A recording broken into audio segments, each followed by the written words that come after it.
ये सिम्बुजा नाम का द्वीप है। उस द्वीप से अगर किसी को शहर जाना हो तो सिर्फ नाव से ही जा सकता था। अगर कोई नया घर बनवा रहे हैं तो सीमेंट की बोरिया को बोट में डालकर ही किनारे तक पहुंचाते थे। एक दिन सीमेंट के बस्ते को नाव में डालकर सुकुमार नाम का एक आदमी जा रहा था तो बहुत बड़ा तूफान आ गया। अरे इसी समय में ही ये तूफान आना था क्या? घर के लिए जो चाहिए वो सामान, रेत, सीमेंट सब इसी नाव में है। ऊपर से उधारी लेकर आया हूँ। हे भगवान, किसी भी तरह मुझे किनारे तक पहुँचा दो भगवान। यूं प्रार्थना करने लगा, लेकिन उस तूफान के कारण वो नाव डूब गया। सुकुमार किसी भी तरह तैरते हुए किनारे तक पहुंचकर वहां से घर पहुंचा। सुकुमार अपने घर पर सब खत्म हो गया। उधार लेकर घर के लिए जो सामान लिया वो सब पानी में बह गया। यूं दुखी होने लगा।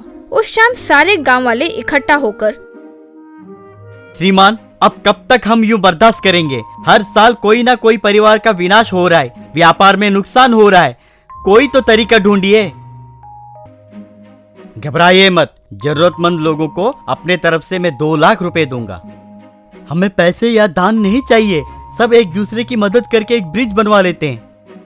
तब सब हाँ ब्रिज बनवाते हैं, हाँ ब्रिज बनवाते हैं, यूं नारे लगाने लगे। जमींदार के हाँ कहने से गांव वाले तालियां मारने लगे। अगले दिन एक इंजीनियर आकर गांव वालों से, मेरे माँ बाप यही नदी में डूबकर मर गए। मैंने इंजीनियरिंग किया, आप ब्रिज बनाने का सोच रहे हैं, ये सुनकर मैं आपकी मदद के लिए यहाँ आया हूँ। वाह, आप जैसे लोगों की ही हमें जरूरत है। पहले तो हमें सारे जरूरी सामान नाव में नहीं बल्कि लॉरी में डालकर गांव के किनारे तक पहुंचाना होगा। वो बातें सुनकर एक, लॉरी पर सामान को यह नदी पार करवाना असंभव है बेटा। मेरे पास इसका एक उपाय है, जो मैं कह रहा हूँ वो करिए। यूं उनसे कुछ कहने लगा। अब से आप सब 2-2 नाव को एक बहुत मजबूत लकड़ी के टुकड़ों से जोड़कर रखिए। लॉरी उस पर ठीक से खड़ा हो उतना बड़ा लकड़ी के टुकड़े लगाइए। फिर वे सब 2-2 नाव को लकड़ी के साथ जोड़कर बड़े बड़े बेंच को लकड़ी के साथ जोड़ दिए। इंजीनियर के कहे अनुसार 2 बोट से बड़े लकड़ी के टुकड़ों को जोड़कर उस पर लॉरी को खड़ा किए। क्रेन को, ट्रैक्टर को, ब्रिज बनाने के सारे सामान को इसी तरह किनारे तक लेकर गए। इंजीनियर का आइडिया बहुत अच्छा होने के कारण बहुत कम समय में ही उन्होंने ब्रिज को तैयार कर लिया। इस तरह गांव वाले अपने समस्या के समाधान खुद ही निकाल लिए। साइकिल काट। अलकापुर नाम के गांव में सुंदर नाम का एक युवक रहता था। वो बीटेक पढ़ने के बावजूद खाली घूम रहा था। उसके माँ बाप उसे ऐसे क्यों घूम रहे हो पूछने से वो, तो क्या करूं मैं, मेरे मना करने के बावजूद आप लोग मुझे बीटेक सिविल इंजीनियरिंग में पढ़ाए। कोई भी इंटरव्यू में जाता हूं तो मेरे मांगे पैसे वो नहीं दे रहे, तो अब मैं क्या करूं? एंट्रेंस में आए तेरे रैंक के मुताबिक ही तुझे सिविल्स में सीट मिला है, क्या हम उसके जिम्मेदार हैं? चुपचाप किसी ना किसी काम में भर्ती हो जा, सैलरी अपने आप बढ़ेगी।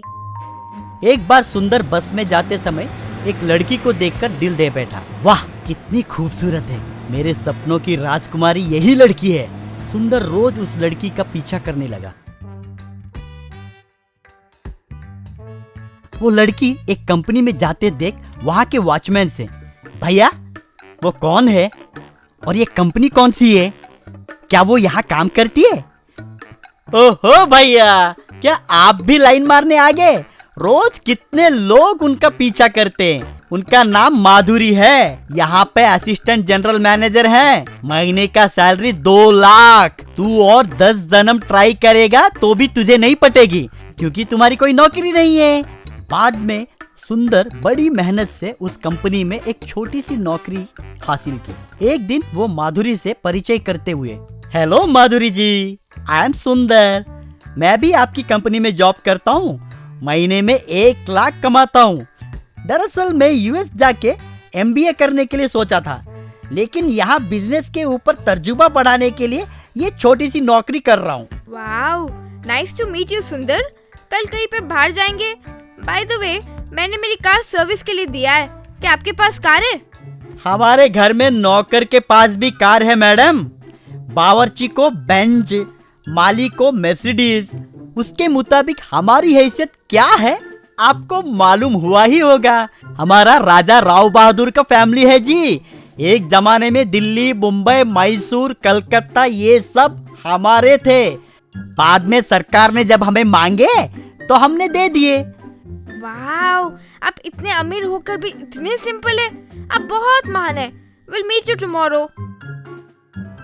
शाम को सुंदर एक कार गैराज के पास आया। क्यों रे राजा, ठीक है ना? तुझे देखकर बहुत दिन हुए। कौन? सुंदर? हाँ, ठीक हूँ। क्या हुआ, सडन याद आ गया? आमतौर पे सड़क पे जब भी हाथ हिलाता हूँ देख के तो अनदेखा करके चला जाता है। किस काम के लिए तू यहाँ आया है? सॉरी रे, हाथ हिलाया था, मुझे दिखाई नहीं दिया रे। बुरा मत मान, मुझे अर्जेंटली एक रिच कार चाहिए। मेरे गर्लफ्रेंड के साथ रेस्टोरेंट जाना है। तू कार से रेस्टोरेंट जाएगा तो मुझे मालिक नौकरी से निकाल के घर भेज देगा। मेरे मालिक को पता चलेगा तो मार मार के मेरा हड्डी पसली एक कर देगा। जा जा, कार नहीं कुछ नहीं। मेरे भाई ऐसा मत बोल प्लीज रे। बचपन में कितनी बार तुझे आइसक्रीम खरीद के दिया, याद नहीं है? प्लीज रे, तू छोड़ेगा नहीं, मुझे मालूम है। ठीक है, सुबह आ दूंगा।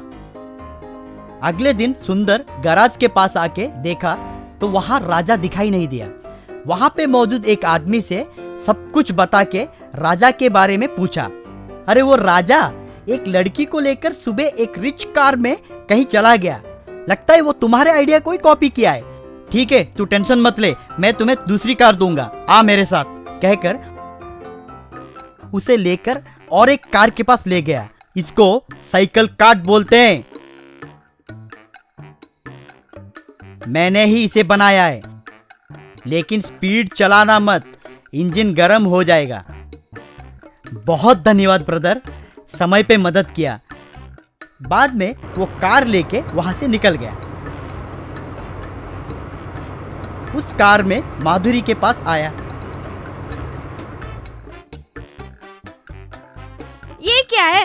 कोई जैगुआर, बेंज, टेस्ला, पोर्श में आओगे सोचा। ये क्या है? इस कार में आए। वो ब्रांडेड कार यूज कर करके बोर हो चुका हूँ, इसलिए बाजू में डाल दिया और इसमें आया। ये एक हेरिटेज विंटेज कार है। इसे हम लंदन के म्यूजियम में नीलामी के वक्त खरीदे। 25 करोड़ रुपए का है, जानते हैं? क्या 25 crore? I can't wait to drive this, please let's go. वैसे दोनों कार में जाने लगे। माधुरी के सामने बिल्डअप दिखाने के लिए कार का स्पीड बढ़ाया सुंदर। हाई स्पीड जाने लगा। उसके वजह से कार में से धुआं आने लगा। वो नजारा देख के एक आदमी ने फायर इंजन वालों को फोन किया। सर, यहाँ कार में आग लगकर धुआं निकल रहा है सर, बेचारा ड्राइवर उसे रोक नहीं पा रहा है। हाँ यहीं पे सर, मुंबई हाईवे में, कह के एड्रेस देने लगा। बाद में फायर इंजन वाले आए। वैन में से फायरमैन उतर के पानी मारने लगा।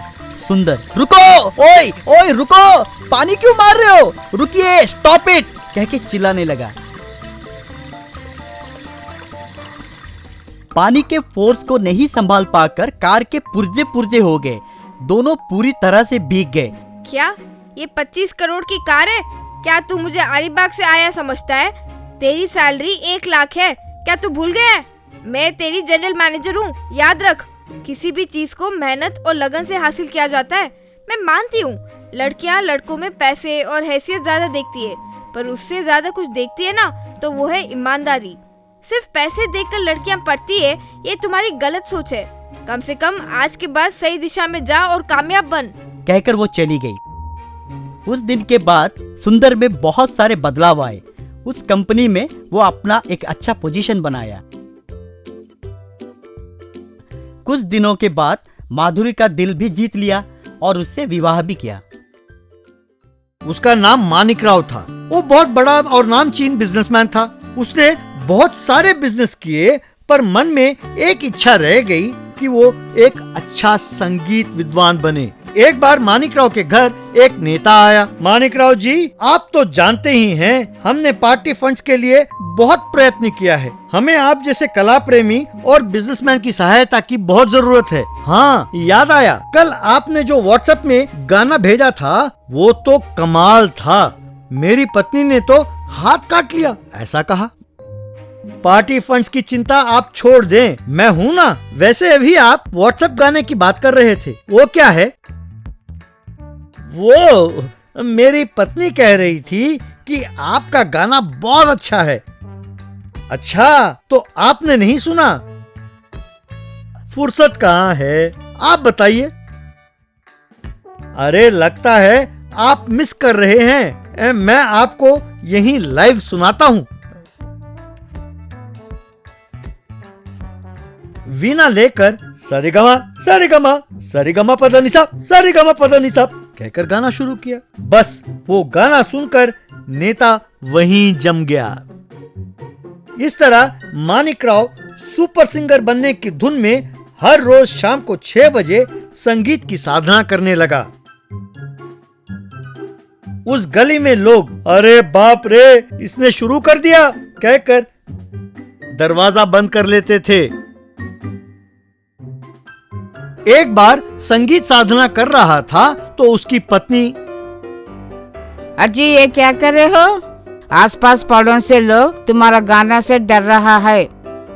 अरे वो तो जलते हैं, उन्हें संगीत के बारे में क्या पता। वैसे भी ये मेरा घर है और ये मेरी मर्जी है, पूछने वाले वे कौन होते हैं, कहते हुए रियाज करने लगा। एक बार सुशांत नाम का लड़का छुट्टियों में अपने दादी के घर आया। शाम होते ही हमेशा की तरह मानिकराव ने साधना शुरू की। ये आवाज सुनकर सुशांत, ओ माय गॉड दादी, ये बेसुरा कौन है? ये तो नॉइस पॉल्यूशन से भी बदतर है।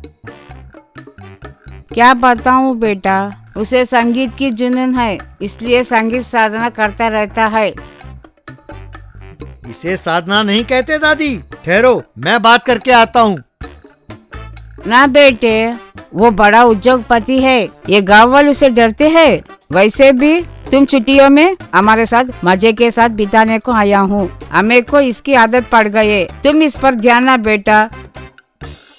ठीक है दादी, कहकर वहाँ से चला गया। उस दिन शाम को एक गधा लेकर आया। ठीक मानिकराव की साधना के समय पर